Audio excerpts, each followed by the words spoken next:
Good afternoon. We're here, Cannabis News Florida. This is a continuing process and interviews that we've had at Benzinga, the Benzinga conference. If you watch my other videos, we did some great interviews on some of the people that were there. Unfortunately, we ran out of time. Time was working against us, trying to get everybody done within 2 days. So today I'm bringing Jeremy in, and Jeremy's going to tell you a little bit about himself, what he does and his company, and then we'll kind of see how they fit into the cannabis business in the state of Florida and the rest of the United States. Jeremy, welcome to Cannabis News Florida. Hey, thanks for having me. Yeah, so I'm the VP of Business Development and Operations for Figgro, which is a software company rooted in cannabis solutions for manufacturing ERP systems. And what that means is enterprise resource planning and programming. And what we do in the main is help folks stay in tune with compliance, depending on what state they're operating in, chain of custody, traceability, tracking, and all those components that go along with that, including, inventory management, API integration with other systems that they might currently be using, and just helping folks do exactly what they want to do inside of cannabis, which is, Right. Grow and sell and produce, various products in that industry. So I'll take you through a simple process, and we'll start off, I think, with the state of Florida, being that's where we're from, and kind of I'm more familiar with the state of Florida than really any other state.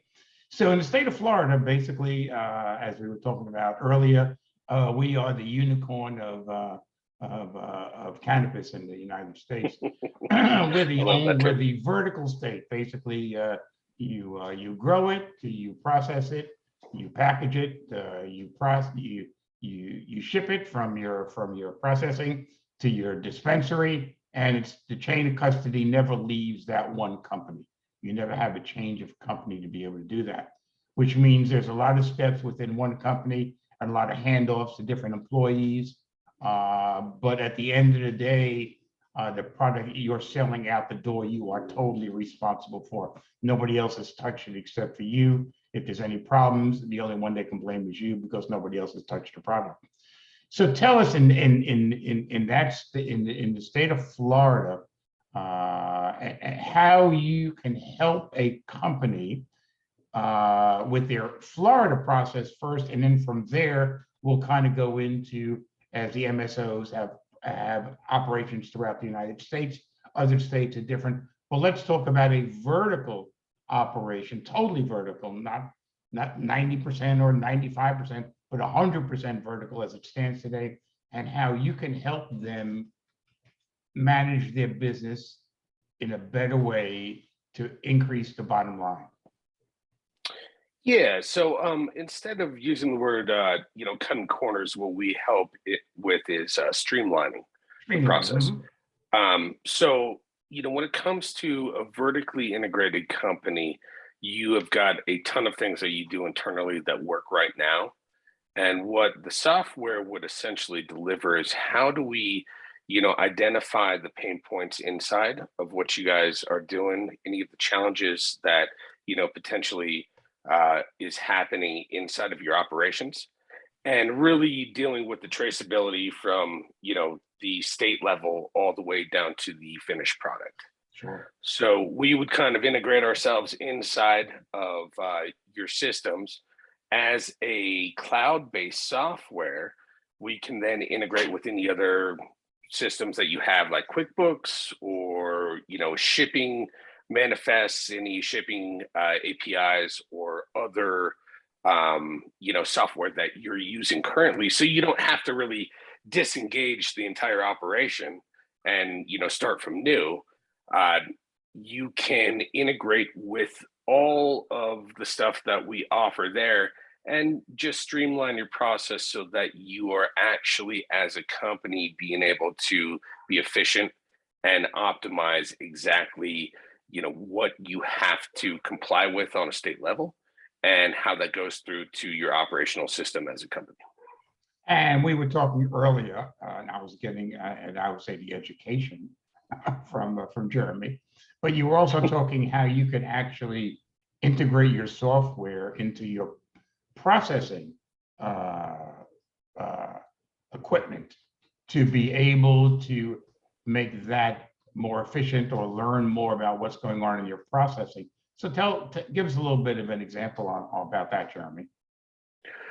Well, so let's say you're a manufacturer and extractor, and of course in Florida you have to be one, right? But if you're going to do a distillate, or if you're gonna make vape pens, or you're going to make tinctures, or you're going to take biomass and convert it over to some other agent that you use inside of a processing machine.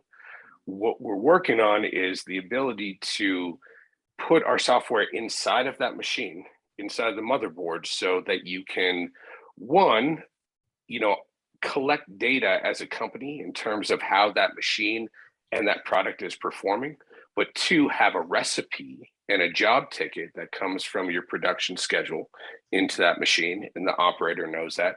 But then as well, you're able to kind of identify in real time the details that are coming from that job run. And what that does is it allows for a lot of different things. Seeing the variability, comparing that to your COA sheets that are coming from your farmers, right? It allows for you to kind of tag along a lot of lab reports and additional information that allow you to kind of identify what that job really is and what are the aggregate factors that are affecting the outcome of what is being produced from that piece of machinery.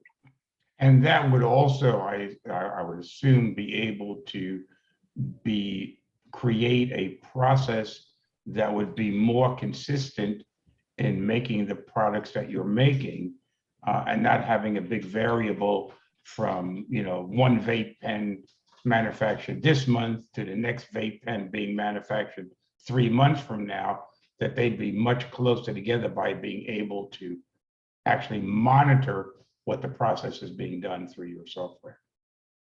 Absolutely. And by collecting a lot of that data, what you're also addressing is, how do you as a company really know, like, what is the optimization of your processes? Is this recipe the best one that you're capable of now? Do you want to tweak it a little way? And also just I think outside of your state, it's different because people can purchase lots from farmers, and then they bring into a facility, and then that farmer has a COA attached to that batch. Right. Well, they can kind of address, hey, this is the same thing we bought last month. Why is the potency lower in terms of what the machine is reading as opposed to what your COA sheets are saying? Right. It would be the comparable to, you buy whiskey and it's supposed to be 40% alcohol, and this year it's 32% alcohol. So what's going on? Right. That's not the standard.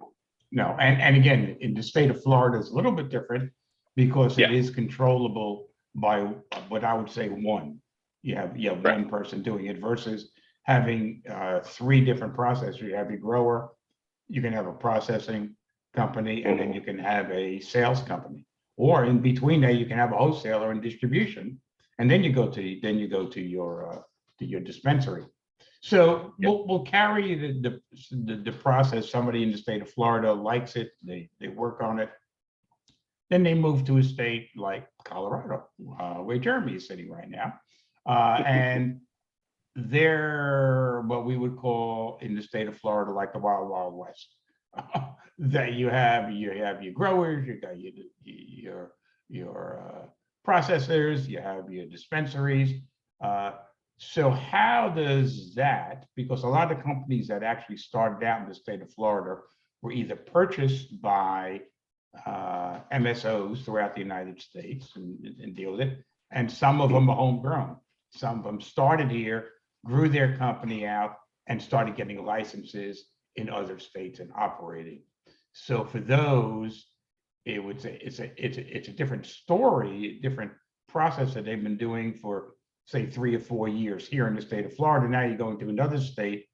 How does your solution kind of help them out with what's going on in other states, and now with the ability to not only grow and process, but now you would then sell that to a dispensary who would sell it from that. So chain of custody changes.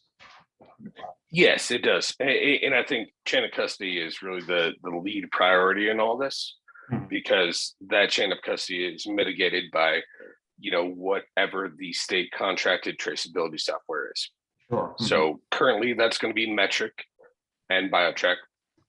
And there's a couple other players that want to get those contracts, but nothing to speak about that currently. When it comes down to state by state, what we really focus on is being licensed and having that API integration with either Metric or BioTrack, upstream. And what that does is it allows for us to tell them exactly what they need to do in terms of tracking their product as it goes through the chain of custody. So if you change states and you have, multiple operations that are across state lines, we're going to allow for you to be able to sleep at night when you're working underneath another set of regulatory, compliance. So if we're talking Florida and Florida opens up something here in Colorado, BioTrack in Florida wants one thing, and Metric in Colorado wants something different. And so we integrate with both systems, and depending on how that regulatory structure is, we're going to help you with the compliance in that chain of custody all the way through, the product life cycle, if that makes sense. That's great. So what happens is, at the end of the day, it's all one company. Yes, you have different licenses, but it's all one company kind of. Well, I take that back. If you go into the state, you're probably gonna have a separate company that's gonna operate there, and then you have the mothership, the mother company that kind of owns what I would call the children in each of the states, goes to the mother company that owns everything. But one says that if you have what you do at the level of the mother company, you have somebody who is responsible. You have your chief operating officer, or your chief financial officer, your chief scientist, your chief medical officer. They need to know the processes in each of the states and what's going on, and control that. And you're able to give them what I would call, sounds like a dashboard, depending on the state they're operating in, to monitor each state to make sure there is that custody handoff and compliance is in every state the way it should be, without having to be on the ground to be able to do that. But your software is doing that monitoring for them and reporting back to them. Is that kind of a way that you take a look at it? Sure, and let me try and clarify without being too technical. So in software, what we do is we create what's called a sandbox. And a sandbox is like we're all playing together, right? Our application program integrations have to be able to play in that sandbox together, right? And so if we can all play nicely together, then fantastic, we keep the sandbox. Otherwise, we have to build a new sandbox. So when we work in a specific state with a traceability software that's on the government level, what we need to be able to assure our clients and the folks we're working with is that it's traveling upstream without this being a real interaction, right? Because what we run into with government compliance is that if you test it in a real application and it goes to the state, then they consider that a transaction, right? So we need to be able to, kind of just see how the two conduits are playing together, and whether it's able to, whether it's formatted correctly, whether all the information is responding in the right ways, all of the various instruments of the software are operating correctly. And then that's when we launch live. What some folks have run into with prior, just experiences in ERP software in the cannabis industry is one wrong mark, and all of a sudden you have a whole lot of, and I mean a whole lot being a batch of product that cannot be given or sold to another entity. And so then it gets flagged, and then they cannot guarantee the product that they've already sold. So when it comes to various states or each state, we have to make sure that we are 100% in line with that traceability without actually putting that mark on the board before we launch the company. Does that make sense? Yeah, it makes perfect sense, because again, you have to monitor, and again, I know in the state of Florida, which changed to make it even more difficult, it's not a matter of having the testing done on your raw product or on the flower before you convert it out. Now you have to package it and have that lot that you're saying tested. Right. And if that test doesn't meet the criteria because of a glitch in the system, not that it's bad, but a glitch in the system, you now have an entire batch that was supposed to go out to your 30 or 40 dispensaries, and it's garbage. And you got to destroy it. And I'll give you an example, being vague and not poisoning the well, but just giving you an example, which is, there was a client of ours that had a product, and their employee, entered it in as biomass and not flour. And so as a result, they froze that lot. Now, legally, they're not supposed to sell that lot, but they had already, had multiple sales orders based on that lot. And so now that lot's frozen, and legally they cannot extract it. They can't touch it. They can't do whatever, because it was marked as a batch. And through that system, they could not change it unless they got a hold of a representative from that software that talked to the state. So now they're 2 weeks behind, right? When they finally got it released. Now that means it's 3 weeks until they can make the product. And now that means it's 2 weeks before that product gets delivered. And so really what it boils down to is this is about, software that is insurance for the operator, so that they're not skipping, steps or getting held up or delayed on things that their sales team have, promised to their customer. And the same thing could happen, whether it be in a horizontal, what I would call it, or a vertical basis. That it's great for you to have that, but if you can't move it from your processing or farm to your dispensaries because of a glitch in the system, you have the same process, thinking of it, selling it, or having a product that you're selling out to somebody else in another state. So although it's different, it's really the same process. You're just handing it off to another division within your company rather than doing that. So yeah, that could be, and you hear about those situations where you have product that is held up for whatever reason, and not actually marked correctly, or basically entered correctly, not even marked, just entered correctly from the person doing the entering. Because at any one point in time, everything has to be entered manually. It's not like the plant can automatically kind of grade itself.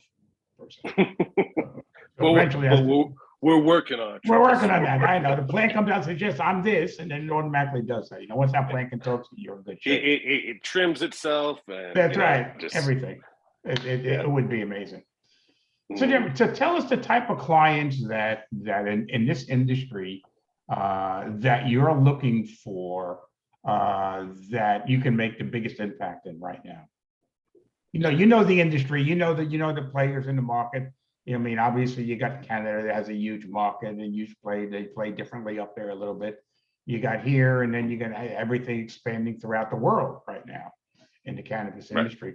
But tell us the type of clients you're looking for, size-wise, that type of stuff, and maybe this can help you as this gets into our system of YouTube videos. Yeah. So I think the short answer to that is, the reason that we built this was based off of the pinpoints of the operators that we worked with, the operators and manufacturers. So you don't have to be too small, too big. What we really want to do is give folks around this industry the tools so that they can play, you know, either as a hemp or CBD company, or as a big Florida vertically integrated company. We want to be competitive with the pricing and offer the tools that help all companies just organize themselves inside of this industry specifically. So what would be the ideal? We are helping a lot of people that are still doing things on paper and Excel spreadsheets. And that's kind of the ideal client, because that's where we see like the most. They're not the most like solutions based activity. That they're not scorned by other softwares, right? They're old school and they're doing things, on paper. But we can show them the value added so easy because doing things on paper is just not efficient anymore. Specifically when you become an MSO, or you have multiple tiers in the business in terms of the office and the production and the accounting, and you have all these cross-functional teams. And with cross-functional teams, if you have a tool that everyone can access in real time and see inventory, or see a PO, or see a SO, or see any of these things that they need to make in real-time business decisions, we're going to really prove to them that, there's a break-even point where you're actually making money by having a system like this, by having your SOPs organized, by having your COAs organized, your SDS sheets. Anyone in the company that needs to access them can access them. And so therefore, when it comes to audit trails, and it comes to any of the internal functionality, you're chiseling off the labor costs for all these useless activities that are on paper or on a computer over there, but that's not in the network or whatever.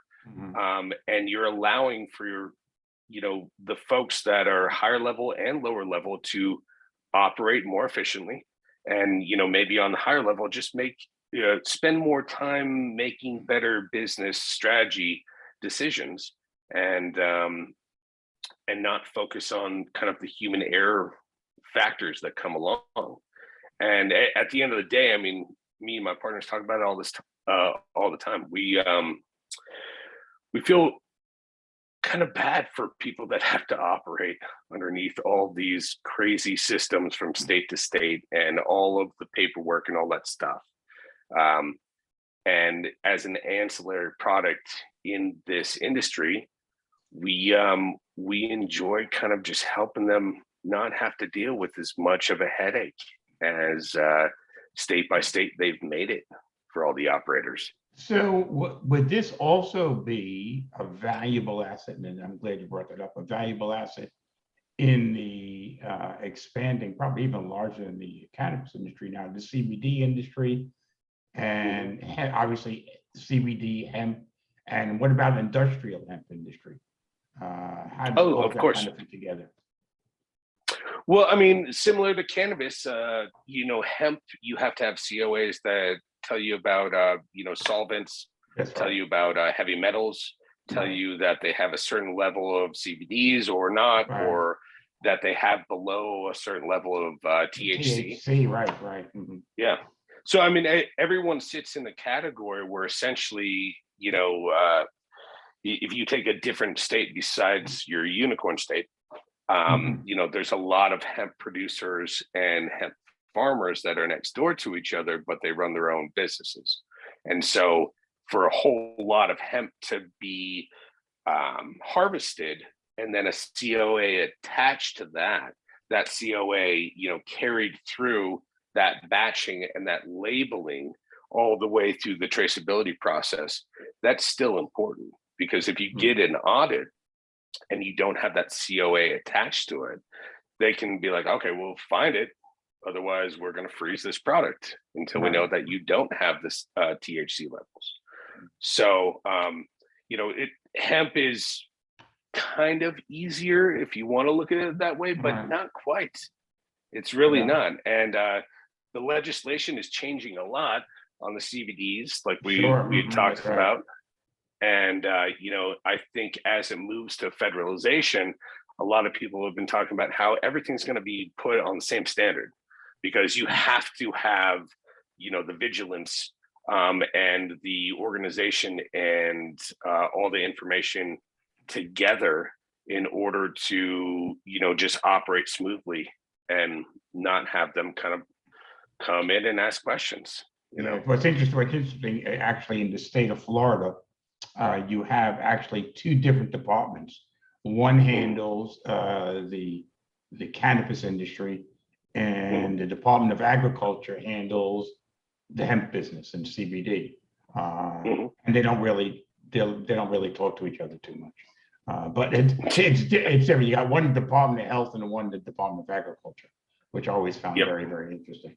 But Mhm. again, another story for another day. But it is a changing world, especially in the CBD world, and I think that's going to get. In fact, I was talking to somebody today, and I said, produce what you can now and sell what you can now, because the day of Yeah. reckoning is coming sooner than you think, with everything that's going on right now.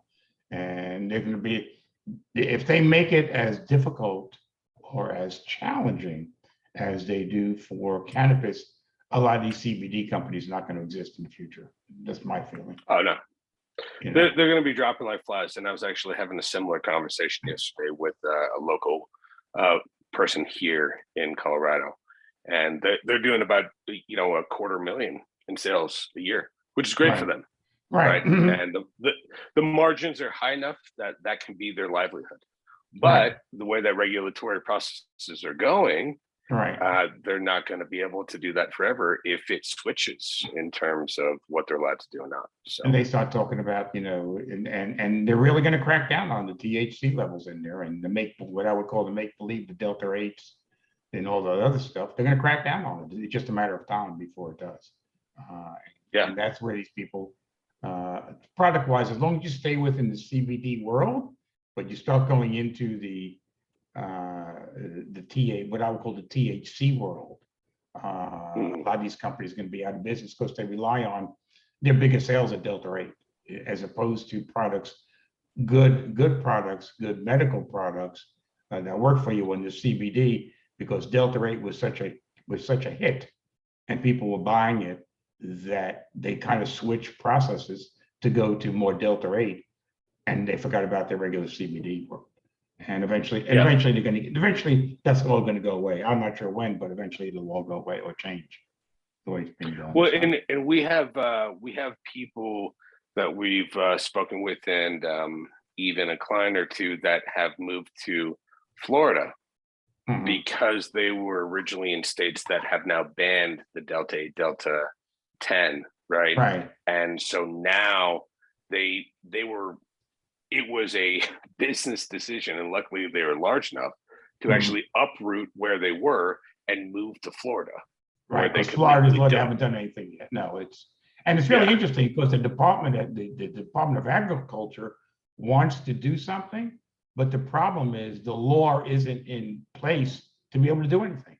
So it really right. can't be enforced except for labeling and that kind of stuff, and and licenses to be able to sell. But besides that, they don't have any teeth in it. They can't do anything. So it's crazy. Hmm. Anyway, Yep. I've taken up enough of your time. It's been great. And I'm hoping that we can meet up again. In fact, there are some shows coming during the summer in the state of Florida. I know you're busy. We were talking earlier about the shows you need to jump from state to state and across the country in the next 3 or 4 weeks. So it would be challenging for you, but I'm sure in the future we'll run into each other again and maybe kind of catch up in a couple of months when things kind of settle down, Jeremy, and see where everybody is. That would be great. All right, Charles. Well, it's been a pleasure every time I've gotten to spend some time with you as well. So thanks so much, and really appreciate your time as well. All right, thank you. And this is Cannabis News Florida, and we will see you at our next event, which is actually coming up in a couple of weeks, and broadcasting live from that event. So have a good evening, and we'll see you later.